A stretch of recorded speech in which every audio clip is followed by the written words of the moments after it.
to you live. Coming to you live. Coming to you live from the Alpine Garage. Woo! Coming to you live. Welcome back to Alpine Garage Sports, folks. My name is Chris. I'm your host. I took off a day just to kind of recuperate because 22 hours on campus. So I originally did 19 hours on campus at Nebraska. I did 22 at CSU.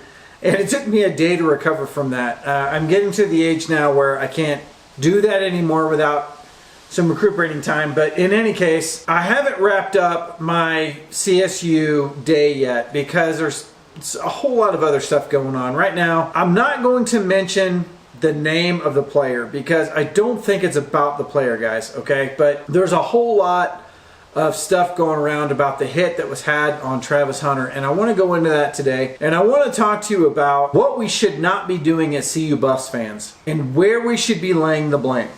And so I'm going to put it that way. I don't do controversial videos, and I think I've actually said that in like 3 or 4 videos now. So apparently I do, but I'm trying not to because I'm a positive guy. I like the positive attributes of CU football.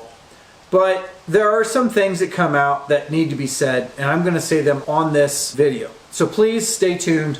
We're going to talk about that. First of all, if you haven't already subscribed, please do so. You know, we'll get that out of the way. I'm trying to grow this channel, but at the same time, the amount of subscribers that I have does not define me at this point in the channel. It's about the content that I create. So I want to make sure that there is some integrity to the content. I don't want to just do salacious stuff and, you know, things that hit the media that, you know, are instantly judged on and things like that.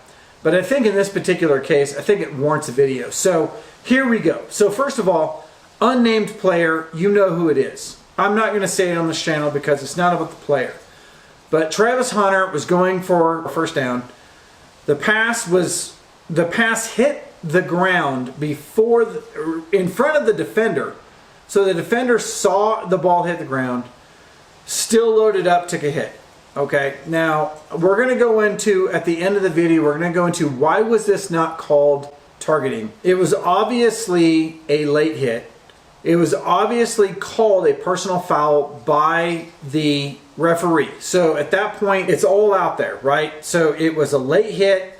It was flagged as a personal foul. And to make matters worse, the player stood in front of Travis, posturing for just a bit of a moment before finally, I think, it collected on him and he realized, I need to walk away from this because obviously I just got flagged and this may be a bad deal. Walked away. Shedeur got in his face, obviously showing some disconsent to the hit, and then goes and checks on Hunter, right? So that's the timeline, essentially how it is.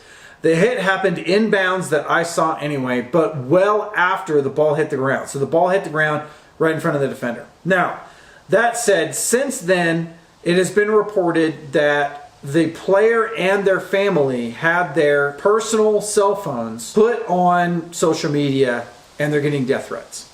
Now, that said, I'm going to assume that that's true, okay? Because I can see in the insanity of today's social media, that absolutely happens. And it is absolutely insane that that happens, guys. This is a game, okay? Now, in that respect, if I personally think that that was a personal hit, meaning that it was an out of context hit on Travis Hunter as a personal message to Travis Hunter saying, we're here, we're going to win this game, you can't be the headliner in this game, we're going to take this game over kind of thing.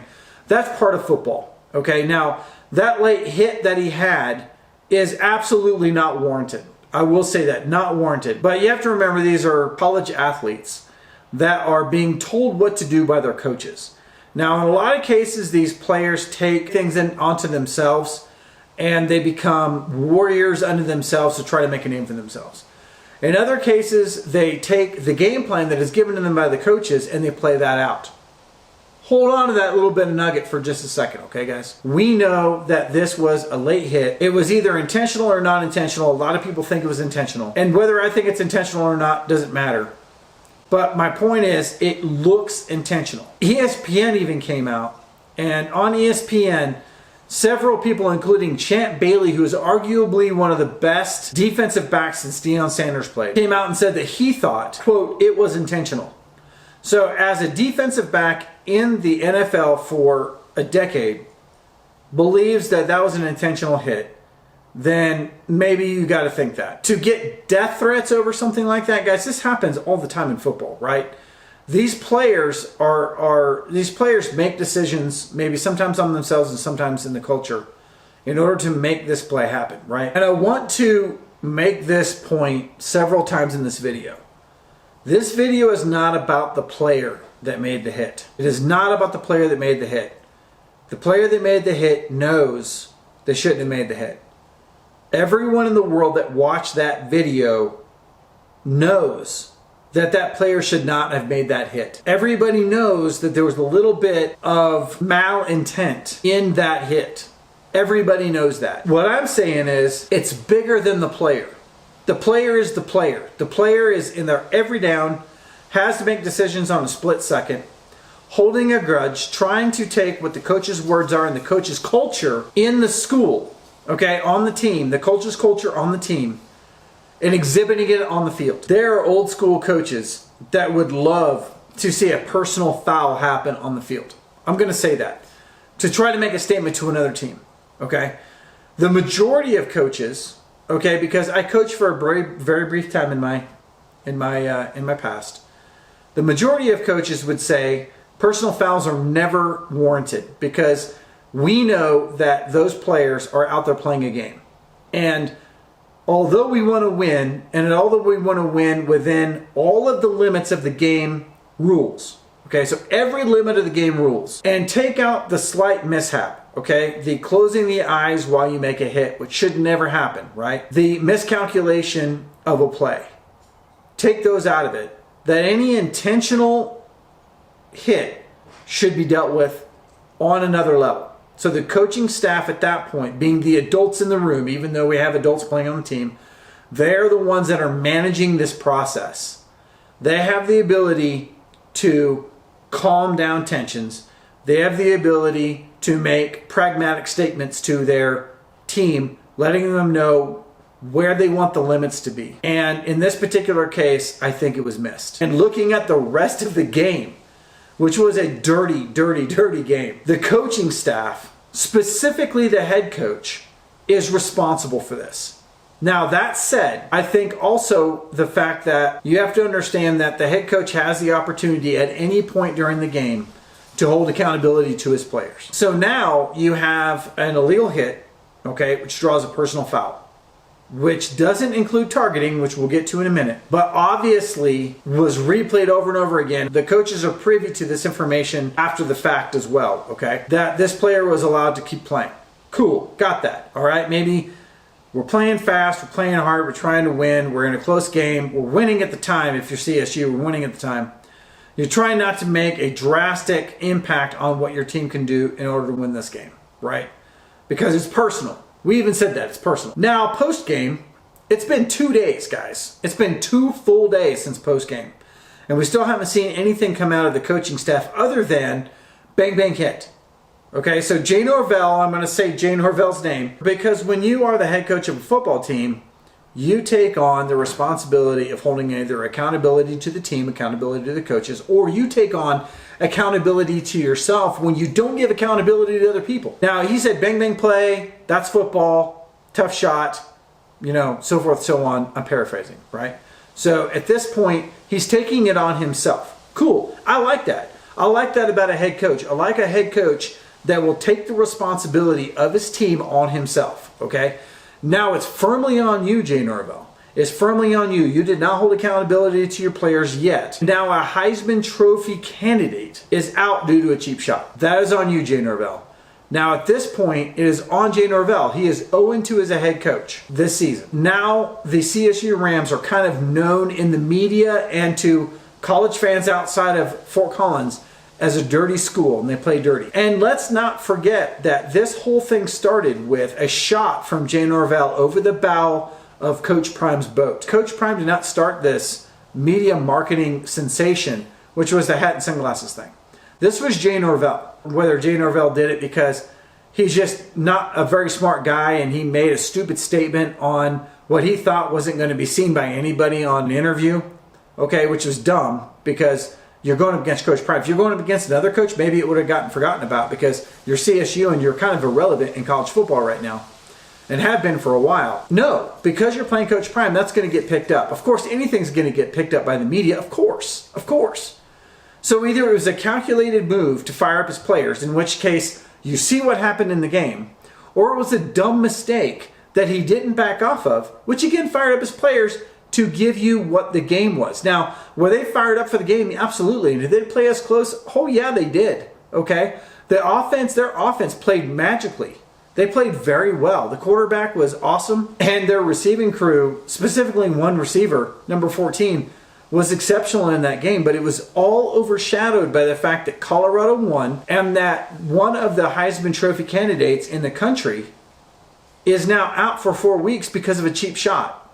Okay? So I'm saying to you right now, guys, no Colorado Buffalo, no Colorado Buffalo, me being one of them for 40 plus years, guys, is going to call out an individual player for something. Okay? But I will certainly call out a coaching staff because these guys are making millions, hundreds of thousands or millions of dollars to make decisions. And if they're building a culture that requires this kind of effort, then we are not in the same space. The Colorado Buffaloes are not that team. We may have said it's personal, but we didn't say that we are taking it out on your body and we're going to take you out of the game. In fact, we didn't do that, but CSU did. And as far as I'm concerned at this point, anyone who makes death threats or threats of any kind towards an individual player, you guys are cowards. Do not do that. Okay, these guys are student athletes. They are soldiers. They are doing what the coaches told them to do. They are playing like the culture of the football team that the coaches create, as far as I'm concerned. And as far as I'm concerned, if there's no accountability to this, then it's straight on the head coach, which is Jay Norvell. Jay Norvell either needs to speak up or get out. And at 0-2 with a dirty football program right now, I think it's the latter. I will tell you folks, I hate making these videos, and I am not anywhere near what you would call a media personality, because I'm not. In fact, the University of Colorado does not even see me as a part of the media. I am myself, okay? I am a Colorado Buffalo fan, and more than that, I'm a fan of college football. And this kind of stuff cannot happen. These are young men trying to make a name for themselves, trying to enjoy their college experience. Some of them are even trying to grow their opportunity for the next level going to the league. And this kind of play should not be existent in our programs. And if the NCAA doesn't get involved, and the Colorado State University Ram football team, football coaches, football program, the AD, the president don't get involved in this, then I don't know what to say about CSU going forward. And I'm going to end with this, guys. I know that we are slated to play CSU possibly next year. I don't know that I'm interested in playing this game anymore, guys. Because if we have Jay Norvell as a head coach there, and they're going to play like they did this time, meaning that they're going to play dirty, then I see no interest in that whatsoever. Because they're not going to be relevant in any kind of time span. And we are rocketing to the moon right now. So this other program that all they're trying to do is detonate our program has nothing to do with us. They don't add any media value to us. They're not in our conference. They're not going to be in our next conference. They're somewhat irrelevant, and they made themselves more relevant in this game. So take this as you will. Again, not interested in who the player is. Not interested at all in who the player is. Okay? I think this extends to the culture of the coaching. And the reason why I say that is because no accountability from the university, from Colorado State University, has happened that we know of. And until that happens, it's on the coach. It's on the coaching staff. It's on you.